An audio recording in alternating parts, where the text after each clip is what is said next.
ایک رات سلطان محمود غزنوی سو رہا تھا کہ یکایک اس کی آنکھ کھل گئی۔ پھر لاکھ چاہا کہ دوبارہ نیند آ جائے، مگر نیند کوسوں دور نکل چکی تھی۔ بستر پر تڑپتا اور کرونٹیں بدلتا رہا۔ جب کسی طرح آنکھ نہ لگی تو خدائے ترس بادشاہ کو خیال آیا کہ شاید کوئی مظلوم فریاد لے کر آیا ہے یا کوئی فقیر بھوکا ہے، اس لیے نیند چھن گئی۔ غلام کو حکم دیا کہ باہر جا کر دیکھو کون ہے۔ غلام نے باہر جا کر دیکھا تو کوئی نہ تھا۔ واپس آ کر کہا، جہاں پناہ کوئی شخص نہیں ہے۔ محمود نے پھر سونے کی کوشش کی، مگر نیند نہ آئی۔ وہیں بے چینی اور گھبراہٹ بڑھ گئی۔ غلاموں کو دوبارہ کہا، اچھی طرح دیکھ کر آؤ کون داد خواہ آیا ہے۔ غلام دوڑ کر گئے، ادھر ادھر خوب تلاش کیا، پھر واپس آ کر بولے، حضور کوئی نہیں ہے۔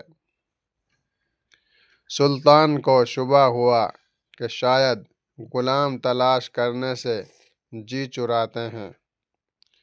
غصے میں خود اٹھ کھڑا ہوا اور تلوار ہاتھ میں لے کر باہر آیا۔ بہت تلاش کی مگر کوئی نظر نہ آیا۔ قریب ہی ایک مسجد تھی، اس کے دروازے پر آ کر اندر جھانکا تو آہستہ آہستہ رونے کی آواز آئی۔ قریب پہنچ کر دیکھا تو ایک شخص فرش پر پڑا ہوا تھا۔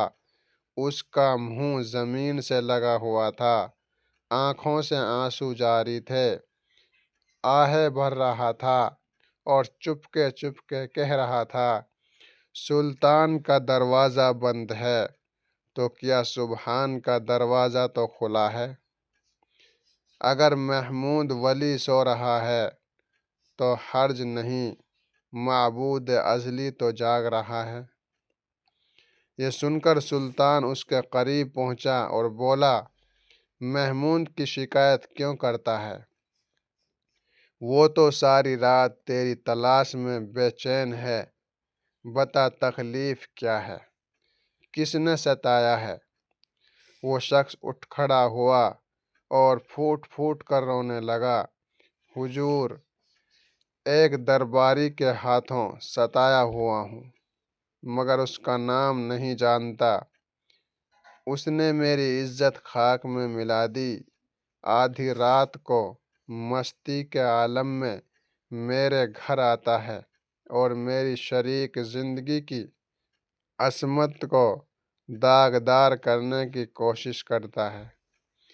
اگر آپ نے اس تلوار کی آب سے اس داغ کو نہ دھویا تو کل قیامت کے دن میرا ہاتھ ہوگا اور آپ کا گریبان ہوگا۔ یہ سن کر سلطان پر مذہبی اور شاہی غیرت طاری ہو گئی، پسینہ آ گیا، کانپتی ہوئی آواز میں بولا، بتا کیا اس وقت بھی وہ ملعون وہیں ہوگا؟ اس شخص نے جواب دیا، اب تو بہت رات گزر چکی ہے، شاید چلا گیا ہو، مگر ڈر ہے کہ پھر آئے گا۔ سلطان نے کہا، اچھا اس وقت تو جا، مگر جس وقت وہ آئے مجھے فوراً اطلاع دینا۔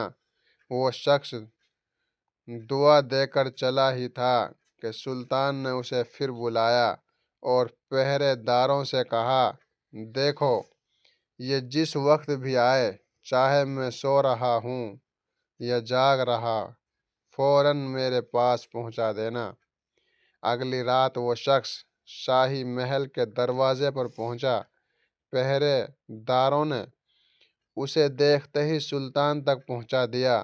سلطان جاگ رہا تھا، ہتھیار لے کر اٹھ کھڑا ہوا اور بولا، چلو رات کو شکار کرنے والی لومڑی تک مجھے لے چلو۔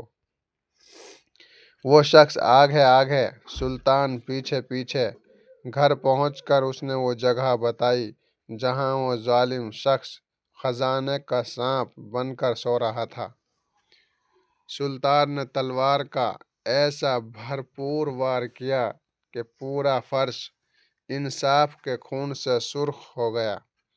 اس کے بعد سلطان نے مظلوم کو بلا کر فرمایا، اب تو محمود سے خوش ہے، اب تو محمود سے خوش ہے۔ پھر مصلی منگوایا، 2 رکعت شکرانے کی نماز پڑھی اور اس شخص سے کہا، گھر میں کچھ کھانے کو ہو تو لاؤ۔ اس نے عرض کیا، ایک چونٹی سلطان کی کیا خاطر کرے، جو کچھ ہے حاضر کرتا ہوں۔ وہ سوکھی روٹی کے چند ٹکڑے لے آیا۔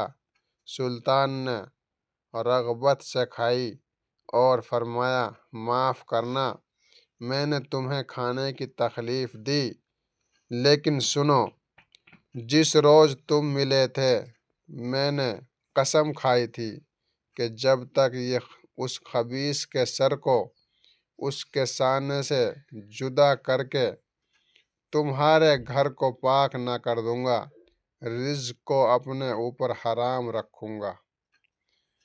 پھر فرمایا، تم حیران تھے کہ میں نے 2 رکعت شکرانے کی کیوں پڑھی، تو سنو، مجھے اندیشہ تھا کہ شاید وہ بد کردار میرا کوئی بیٹا ہو۔ درباریوں میں اتنی جرأت نہیں ہو سکتی۔ غرور کا نشہ عام طور پر بادشاہوں کی اولاد میں زیادہ ہوتا ہے۔ میں اسی خوف کے ساتھ آیا کہ شاید اپنے ہی بیٹے کو قتل کرنا پڑے گا۔ جب دیکھا کہ کوئی غیر ہے تو میں نے اللہ کا شکر ادا کیا۔